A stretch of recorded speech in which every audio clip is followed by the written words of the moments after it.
먼저 백그라운드를 좀 설명을 드려야 될 일이 있어가지고 이미 오늘도 이제 교회 예배 때 이제 광고로 나왔습니다만은 제가 다음 주까지 우리 교회에서 사역을 감당을 하고 이제 다음 주 주일 저녁 예배 설교를 끝으로 해서 우리 교회 서산제일교회에서의 지난 13년의 여정을 이제 마치게 됩니다.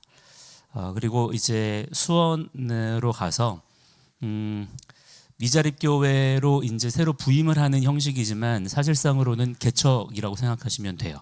그래서 교회 개척 사역을 통해서 하나님께서 또 저에게 그 주신 사역과 또 부르심이 있기 때문에 그거를 이제 그곳에서 새롭게 좀 감당을 해 보려고 합니다.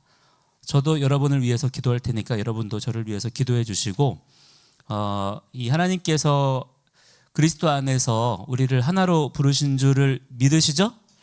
이 연결고리는 결코 끊어지지 않습니다. 그래서 그 성령이 하나 되게 하신 것 안에서 서로 중보하고 또 축복하면서 우리에게 맡기신 일은 결국에 우리가 그리스도의 몸으로 부름받았기 때문에 우리의 머리 되신 예수 그리스도의 그 명령에 따라 순종하는 일을 각자의 자리에서 우리가 성실하게 감당하는 자들이 돼야 될 줄 믿습니다. 그러면 그 모든 것들이 다 연결되고 연결돼서, 왜냐하면 성령님은 한 분이시기 때문에 성령님 안에서 다 연합되어지고 합력하여 선을 이루게 되는 그런 역사가 일어나게 될 줄을 믿습니다. 그래서 우리가 모든 일들 가운데 이 끝자락에서 우리 주님 앞에 딱 섰을 때 잘했다 칭찬받을 수 있는 그런 저와 여러분이 되었으면 좋겠고, 다음 주까지는 제가 흔들림 없이 주어진 사역을 쭉 해나갈 거기 때문에 섣부른 인사는 금지. 다음 주에 모아서 한 번에 하는 걸로 하시고, 자꾸 인사하면 제가 마음이 좀 서글퍼져요. 그러니까 인사는 다음 주에 한 번에 몰아서 하는 걸로 그렇게 합시다. 아시겠죠? 그리고 가지 말라는 말 하지 말고 이미 정해졌기 때문에 감사합니다. 저렇게 해주는 게 좋아요. 그래야 저도 정을 떼니까.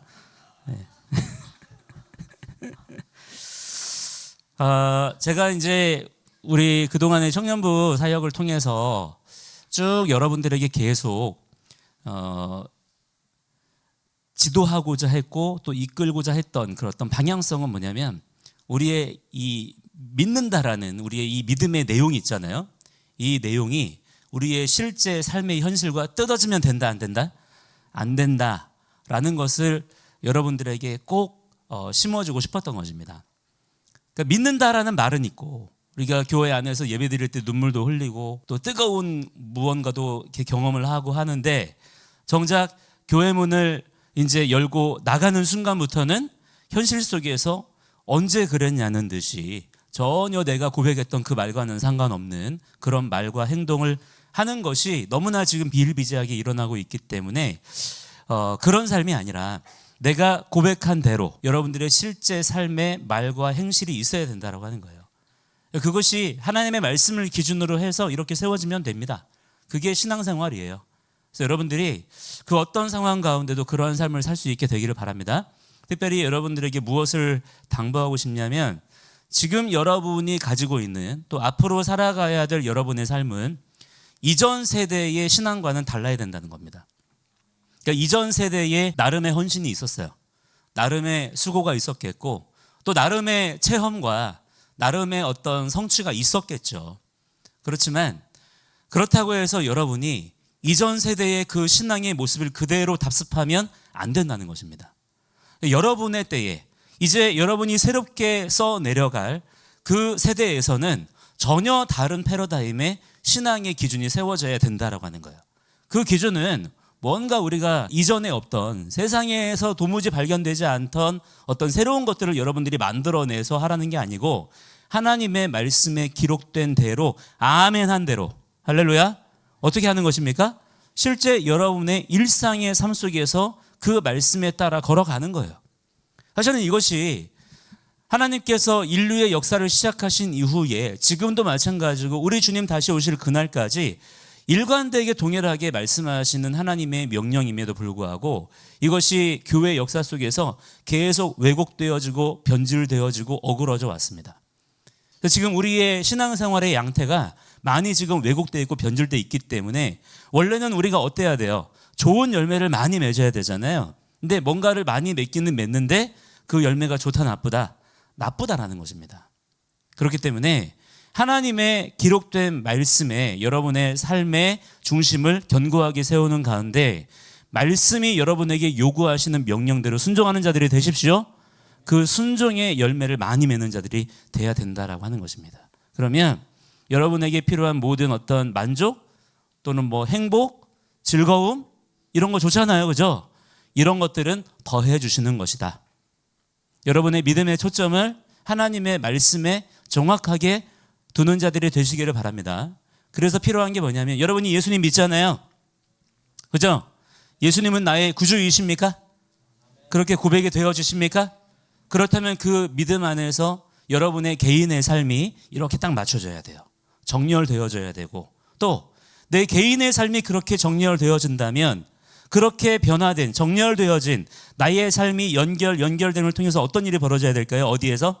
나의 가정 안에서 또한 나의 직장 안에서 나의 학교 안에서 나라와 민족 가운데 또한 그렇게 우리 예수 믿는 성도들이 이 땅을 밟고 살아가는 모든 그 삶의 각자의 히스토리와 모든 역사들을 통해서 세계 열방 가운데 하나님의 놀라우신 역사가 일어나야 될 줄을 믿습니다. 그거를 목도하는 자들이 돼야 된다 이 말이에요. 그러니까 여러분들은 목격자인 동시에 실제 그 히스토리를 써나가는 하나님의 신실한 주의 종들이 될 수 있기를 주의 이름으로 간절히 축원합니다. 그래서 오늘 여러분들에게 어떤 이야기를 좀 하고 싶냐면 여러분 하나님께서 언제나 우리와 함께 하신 줄을 믿습니다. 자, 이 기본적인 믿음을 여러분 가운데 세팅을 하시고 그 믿음을 가지고 지금 우리에게 주어진 현실을 봐야 된다 이 말이에요. 지금 당장에 우리에게 펼쳐진 상황이 비록 많이 어렵고 힘들게 보일지라도 우리가 어떻게 해야 됩니까? 주님을 더욱 신뢰하시면서 할렐루야 믿음으로 담대하게 살아가시는 그런 주님의 신실한 따라합니다. 신실한 왜냐하면 우리 주님이 우리에게 신실하시기 때문에 우리가 또한 주님에게 신실한 그런 종이 되어야 된다.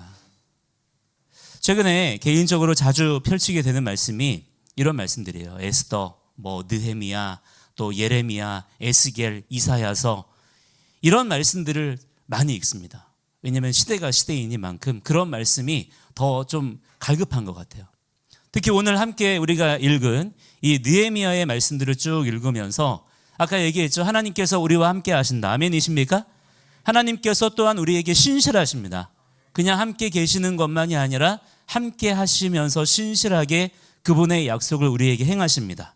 또한 우리가 또한 그분에게 신실해야 됩니다. 이러한 사실들을 이런 느헤미야의 말씀을 통해서 더 깊이 깨닫게 되는 거예요. 주님께서 지금 이 땅 가운데 일하고 계시는구나. 정말 주님께서 우리와 함께 하시는구나.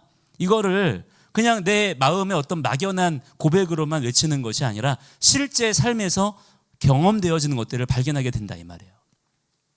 여러분도 한번 그렇게 지금 이 시대에 너무나 특별한 시즌을 우리가 지나가고 있거든요. 그죠? 너무나 특별한 때에 우리가 부름받은 것입니다. 그냥 살다 보니까 이런 일이 벌어진 게 아니에요. 생각을 바꾸세요. 이 시간 속으로 하나님께서 우리를 갖다 두신 것입니다.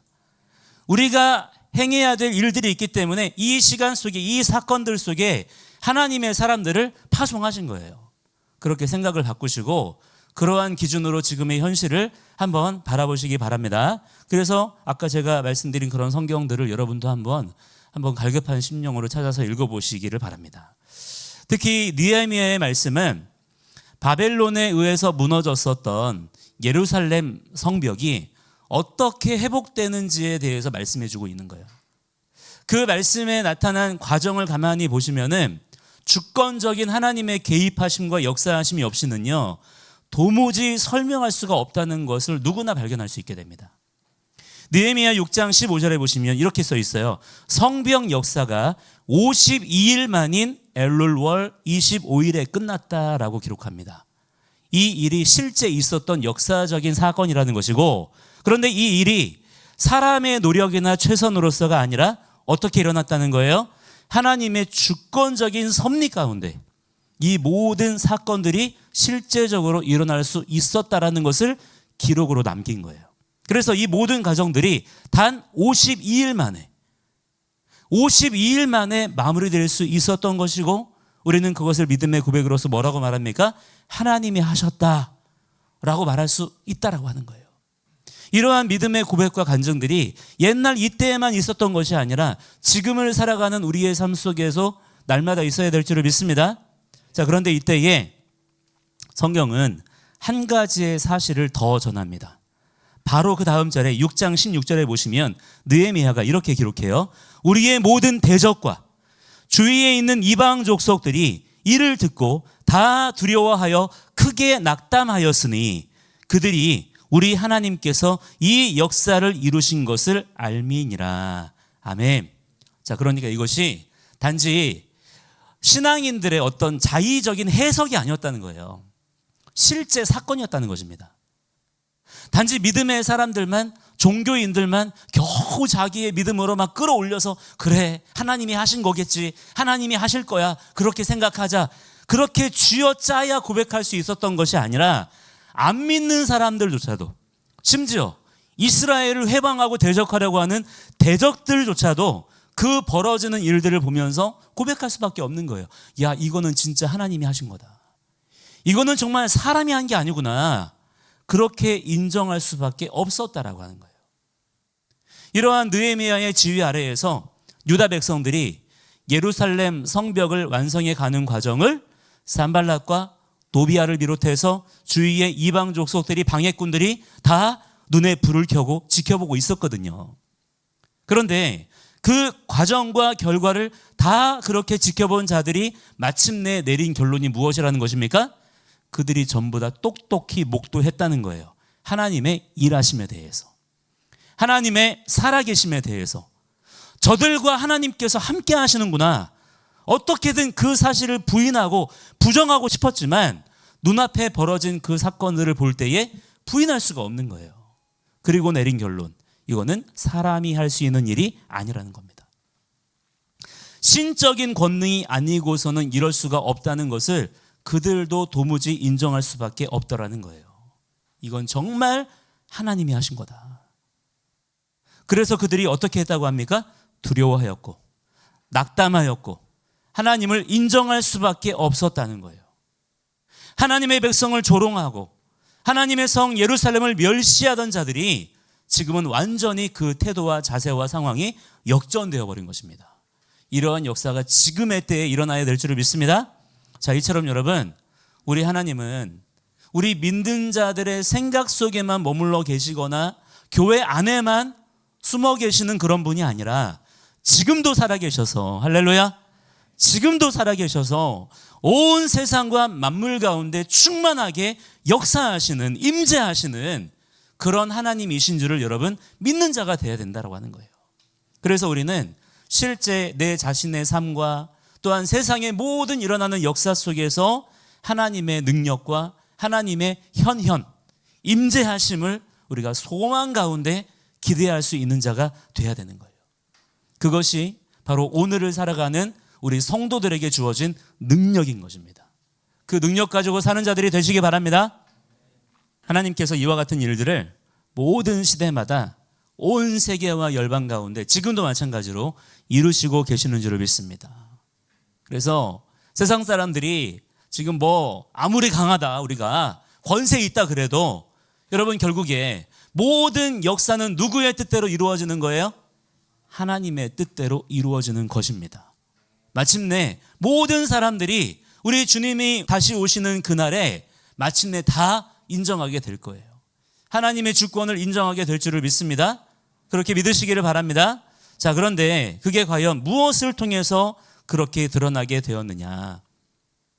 그냥 하나님께서 일방적으로 다 그렇게 알아서 하신 거냐? 자고 일어나 보니까 그냥 다음날 아침에 그렇게 되어 있었던 거냐? 아니라는 거예요. 성경은 하나님께서 일하시는 방식에 대해서 아주 세세하게 기록해 놓았습니다. 그게 무엇입니까? 성도의 순종을 통해서. 무엇을 통해서요? 성도의 믿는 자의 무엇을 통해서? 순종을 통해서. 느헤미야의 순종을 통해서, 유다 백성들의 순종을 통해서, 성도들의 순종을 통해서 하나님의 역사가 이루어진다는 사실을 성경은 반복적으로 우리에게 보여주고 있는 거예요. 지금 이 시대 가운데 보시면 교회와 성도가 세상 가운데 보시면 어떻습니까? 별로 그렇게 힘이 있는 것 같아요? 없는 것 같아요? 없는 것처럼 보일 수 있습니다. 그래서 항상 쫓겨다니는 것 같아요. 뭔가 우리가 코너에 궁지에 몰려있는 것 같잖아요. 그래서 세상 사람들이 다 그냥 자기들 마음대로 세상 다 바꿔놓고 권세를 마구마구 휘두르면서 교회를 핍박하는 것처럼 그렇게 보일 수가 있죠. 그러나 세상이 절대로 이해하지 못하는 오직 믿는 성도들만이 가지고 있는 대체 불가, 비교 불가의 권능이 있는 것입니다. 이것을 먼저 누가 알아야 돼요? 우리 스스로가 알아야 되는 겁니다. 그게 뭐냐? 순종의 힘, 순종력이라는 사실을 우리가 깨달아야 된다라고 하는 것입니다. 여러분, 우리에게 힘이 있어요. 세상을 이길 힘이 있습니다. 그 하나님의 권능이 어떻게 풀어진다고요? 순종력을 통해서 풀어지게 된다라고 하는 것입니다. 나의 힘으로, 나의 능으로 하는 것이 아니라 오직 하나님의 영으로, 하나님의 말씀이 우리 가운데 임하였을 때에 우리가 그 말씀이 어떻게 할 수 있어요? 아멘 하고 그 말씀대로 나에게 주어진 현실을 걸어갈 수 있잖아요. 이것은 아무에게나 허락된 것이 아닙니다. 예수 그리스도 안에서 거듭난 자들에게만 허락된 능력인 거예요. 이 능력을 여러분 발휘하라는 것입니다. 우리 믿는 성도들이 혈기와 정욕이 아니라 뭐를 발휘해야 돼요? 이 순종력을 발휘해야 되는 것입니다. 살아계신 창조주 하나님을 내가 믿어요. 하나님은 창조주이십니다. 인식하고 그분을 전심으로 믿고 따르며 그분의 말씀 앞에 겸손히 순종하면서 우리에게 주어진 하루하루를 한 걸음 한 걸음 그렇게 걸어갈 때에 사람의 일이 아니라 누가 일하시는 것입니까? 하나님께서 직접 행하시고 일하시고 역사를 나타내시는 것을 우리가 발견할 수 있고 경험을 해야 된다라고 하는 거예요.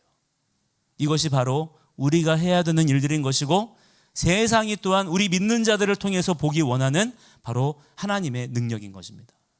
그리고 오늘 본문에 이르러서는 그러한 하나님의 사람들이 가지고 있는 특징 한 가지를 보여주는데요. 그건 바로 뭐냐면 하나님의 감동을 받는 자들이더라는 것입니다. 함께 오늘 본문 말씀 중에서 5절 말씀 다시 한번 읽어보도록 하겠습니다. 시작. 5절 말씀 시작. 내 하나님이 내 마음을 감동하사 귀족들과 민장들과 백성을 모아 그 계보대로 등록하게 하심으로 내가 처음으로 돌아온 자의 계보를 얻었는데 거기에 기록된 것을 보면, 자칫 이 내용을 오해하시면 안 됩니다. 가끔 내 속에서 올라오는 생각들이 있잖아요. 내 속에서 올라오는 감정들이 있죠. 이것과 하나님의 감동을 혼동하는 경우들을 교회 안에서 많이 보거든요. 그러나 여기 감동이라는 단어는 나탄과 레브라고 하는 단어가 합쳐져 있는 것을 번역한 거예요. 나탄이라고 하는 것은 옮기다, 주다라는 의미인 것이고 레브라고 하는 것은 마음인 것입니다. 즉 감동이란 무엇이냐? 풀어서 얘기하면 마음이 이동하는 거예요. 마음이 주어지는 것입니다. 하나님의 마음이 우리 가운데로 임하는 거예요. 하나님의 마음이 깨달아지는 것이죠. 그게 감동이라는 거예요. 그냥 내 기분, 나의 감정이 어떠해지는 것이 아니라 하나님의 마음이 내 가운데로 부어지는 것입니다. 자, 그렇다면 그러한 하나님의 마음을 어떻게 누가 알 수 있느냐? 하나님의 마음은 어디에 기록이 되어져 있습니까? 성경에 기록이 되어져 있다. 그러면 어떤 사람이 하나님의 감동을 또한 받을 수가 있을까요? 그렇죠. 그냥 길 가다가 번개 맞아서 받는 게 아닙니다. 갑자기 그냥 내 눈에 뭐가 보인다고 하면서 받게 되는 것도 아니에요.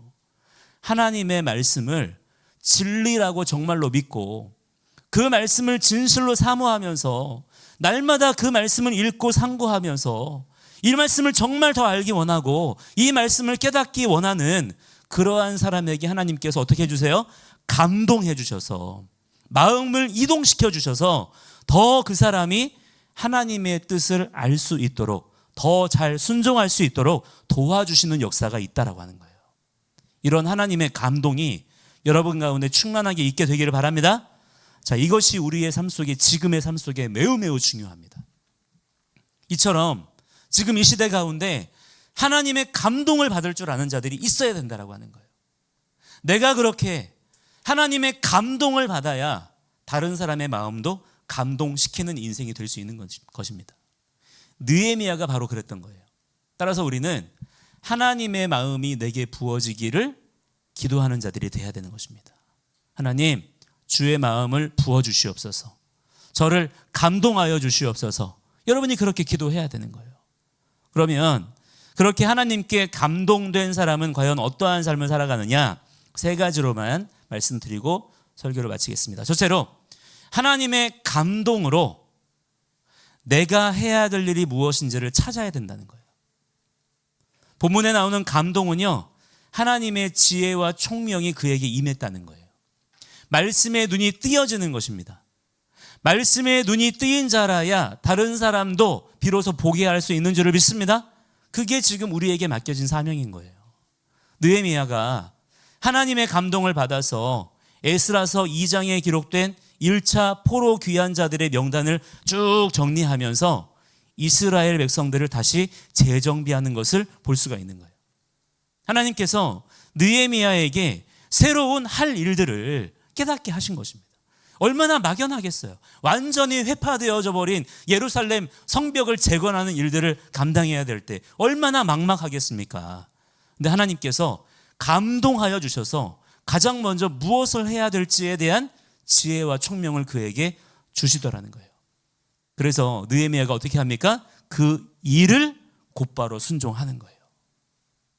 여러분은 지금 내가 예수님을 구주로 믿는다, 나는 하나님의 자녀다, 나는 구원받았다 라고 여러분이 그렇게 믿을 때에 과연 뭐를 하고 계십니까? 그 믿음 때문에 이전에는 없었던 지금 내 삶 가운데 새롭게 일어나고 있는 어떤 일들이 있느냐 하는 거예요. 그래서 지금 그 믿음 가지고 뭐를 하고 있느냐 이 말입니다. 하나님의 나라와 하나님의 의를 위하여 수고하며 헌신하는 일이 과연 뭐가 있습니까? 지금 여러분의 삶 가운데 한번 찾아보셔야 된다고 하는 거예요. 그런 게 없다면 잘못된 거예요. 여러분의 믿음을 입증할 수가 없는 것입니다. 생각해 보세요. 돈을 벌어야 내가 살 수 있다, 행복할 수 있다 라는 사실을 인정하고 믿는 사람은 어떻게 하겠습니까? 돈을 벌러 나가는 거죠. 공부해야 성공할 수 있다 라는 것을 믿고 인정하는 사람은 뭐 하겠습니까? 공부 열심히 하는 거예요. 인내하면서 수고하면서 공부하는 것입니다. 건강이 최고다 라는 사실을 인정하고 믿는 사람은요, 일부러 땀을 흘리면서라도 운동하는 거예요. 생각만으로 머무르지 않는다 이 말이에요. 그렇다면 지금 우리의 믿음은 어떠하냐 이 말입니다. 복음을 믿는다며요. 진리를 믿는다며요. 그죠? 그렇다면 과연 그 믿음에 따른 어떤 일을 내가 지금 하고 있느냐, 이거를 우리가 점검해 봐야 된다라고 하는 거예요. 바로 이 점에 대해서 우리는 깨닫고 결단하는 자들이 되어야 될 줄을 믿습니다. 두 번째로는 하나님의 감동하심으로 뭐가 보여야 되냐? 함께 갈 사람을 분별할 줄 알아야 된다는 것입니다. 인간관계에 구별이 있어야 된다는 거예요. 오늘 보면 7절에 보시면 1차 포로 귀환을 주도했던 12 지도자의 이름이 나옵니다. 이 12 지도자가 바벨론에서의 지위를 포기하고 백성을 이끌고 그곳에서 기꺼이 나와서 이곳 이스라엘 고토로 옛 땅으로 돌아온 거예요. 이때 함께 나온 자들의 명수가 8절부터 쭉 기록이 되어져 있는 겁니다. 이 사람들을 통해서 예루살렘 성전이 먼저 재건될 수가 있었던 것이고, 그렇기 때문에 지금의 예루살렘 성벽 중수도 가능할 수가 있었던 거예요. 이처럼 여러분, 지도자를 볼 줄 아는 눈이 뜨여야 될 줄을 믿습니다. 하나님의 감동을 받은 자들, 즉 말씀의 눈, 믿음의 눈이 뜨인 자들은요, 나라의 지도자, 공동체의 지도자를 뽑을 때도 그냥 뽑을 수가 없는 거예요.